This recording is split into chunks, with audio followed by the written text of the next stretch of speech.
Did President Uhuru Kenyatta entered into any private arrangement with Raila Odinga to make him the co-president of the Republic of Kenya? Who is Raila Odinga in Kenya government? What role is Raila Odinga playing in the running of the affairs of the Republic of Kenya? Those are the questions most Kenyans are actually asking.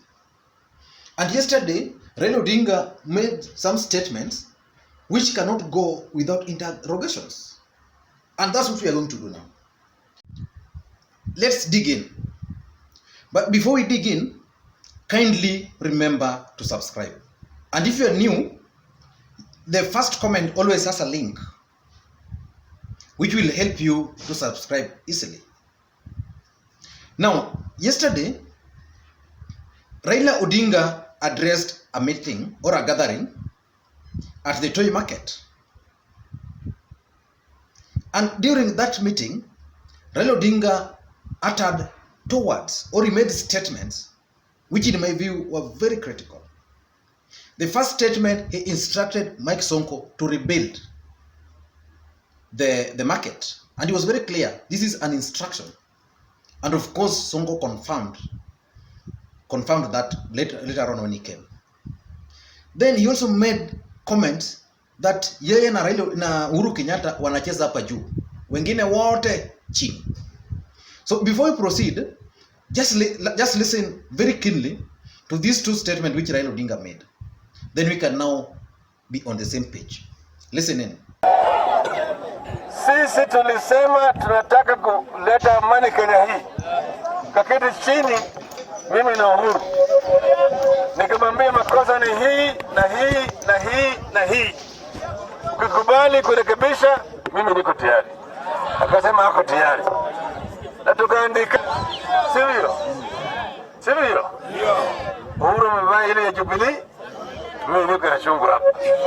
Sawa sawa? Sasa mimi na Uhuru tunacheza hapa. Wale wengine wanacheza hapa chini.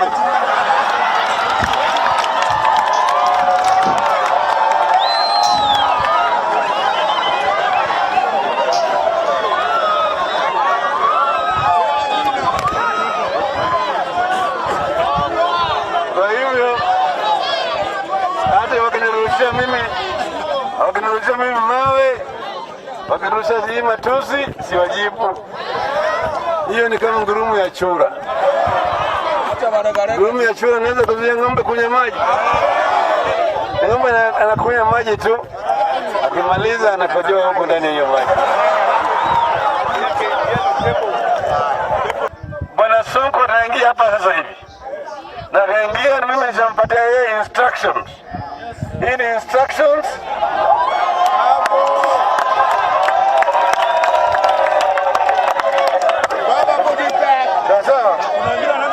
Manyumba kwa chifu hapo. Sawa. Kwa hivyo mimi nataka kuona kama hii mabati imeingia hapa na kazi ya ujenzi imeanza upya. Now, the politics of this country is very interesting. We had a highly contested elections in 2017. And most NASA supporters believes up to today that Raila Odinga actually won. And Jubilee supporters also believe Uhuru won because Raila did not participate in the rerun. But after that election, nobody expected Raila Odinga and Raila Odinga and Uhuru Kenyatta to work together. But they are now working together. And a lot has been said. But the question now is, did they enter into any arrangement which none of us is not aware of? We can only speculate. In my view, there's something which people are talking about within the corridors of power, but it's never public. That probably in his second term, William Ruto had intended to undermine or to frustrate President Uhuru Kenyatta. And he had anticipated to do that because in his mind, he knew there was no way NASA was going to work with President Uhuru Kenyatta. But Uhuru Kenyatta, being the guy with the state machinery, got wind of this and reached out to his brother now, Raila Odinga. And we can only speculate. We don't know what really happened. Probably these guys entered into sort of an arrangement. Because if you remember, the handshake is only understood by two people. President Uhuru Kenyatta has maintained that there is a deeper understanding of the handshake between him and Raila Odinga. What is that deep understanding? And what role is Raila Odinga playing? Last week, Mwangi Kiunjuri, a cabinet minister, a cabinet secretary, chaired a meeting in Raila Odinga's office. Remember, this is a private office. And a lot of cabinet secretaries, I'm told, are always either in Capitol Hill or they are in Karen. Raila's home in Karen. So that can only lead us to speculations that probably these guys agreed to share power. And sharing of this power is why Raila Odinga is currently almost the second most powerful individual in this country. If you listen to that speech carefully, you'll realize two things. Number one, Raila Odinga talks with confidence,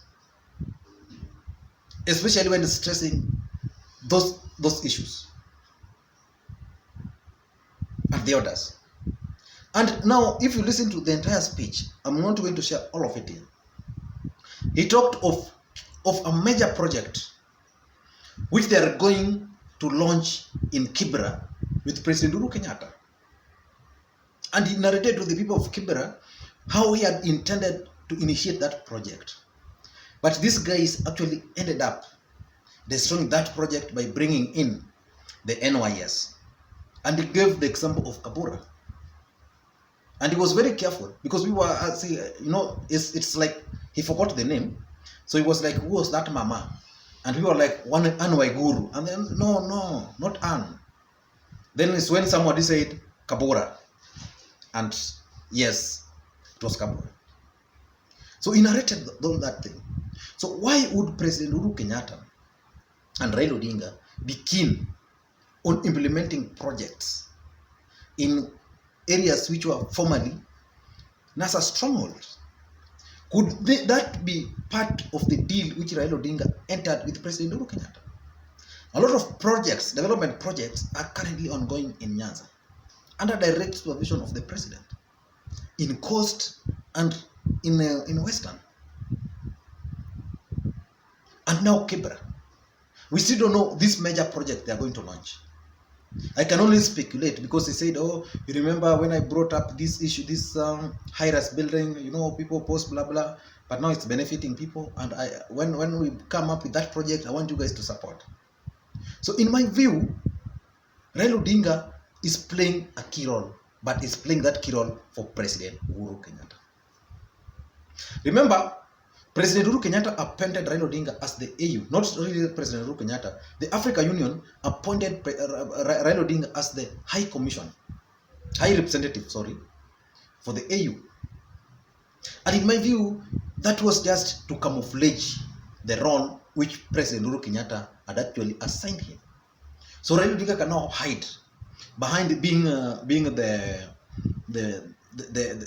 in charge of infrastructure, or the higher representative for infrastructure for African Union, to implement some of his agenda in Jubilee government. So in my view, Raila Odinga is actually implementing, probably they agree with Uhuru Kenyatta to allow him implement some of his vision on infrastructure, because Raila Odinga is known in this country for infrastructure. Probably I may be reading too much. I don't know what you guys think. But in my view, Raila Odinga is playing a certain role here, which is not very clear. You can help me also, but I think Raila Odinga is playing certain key role here, and that key role has direct or express support of the president. Because look at it, Raila Odinga went to Kibra and he ordered Mike Sonko to rebuild the houses which were burnt down. And Mike Sonko came and indeed confirmed.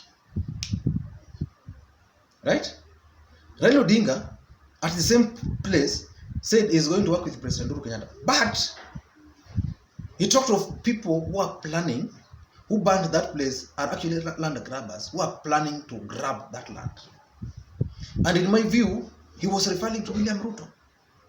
Because William Ruto is the person who most people associate with land grabbing. Raila Odinga does not fight any other war. He only fights some of these war like with William Ruto, or he can only fight the president. So I don't know what to think. Let's have a discussion on this. I'll be just here following your comments. So just drop your comment. What role do you think Raila Odinga is playing in this government? Do they have a private arrangement with President Uhuru Kenyatta so that Raila Odinga is also running the government? Let me hear about what you think, because it's going to be very important. And guys, I want to appreciate you guys for supporting this channel. And by the way, Mike Sonko also made a comment where he was castigating those who are insulting Raila, those who are insulting Uhuru, and also those who are insulting William Ruto, and even Kalonzo Musyoka. So what is Mike Sonko's game plan also? Because I'm trying to figure out what could be Mike Sonko's game plan with that particular statement. So I want you guys to help me also on that. So just drop your comments below here. And if you are new and you're bumping on this video for the first time, I want you to do one thing. Just subscribe. And if you like the video, give it a thumbs up. Or you can also just drop your comment. And of course, you can always reach me. I always leave my WhatsApp number here, which is 0777 741323. Just drop me any WhatsApp message. That number, you can only reach me on WhatsApp. I'll always try and respond to it. But in conclusion, I think President Uhuru Kenyatta and Raila Odinga agreed to run the presidency jointly. That's why even in this appointment of Inspector General of Police, so many people are speculating, oh, the next AG is going to be someone who is friendly to Raila, probably Raila, you know. A lot of people, speculations are going on along the corridors of power. I don't know what you think. Thank you guys for watching, and please enjoy your day.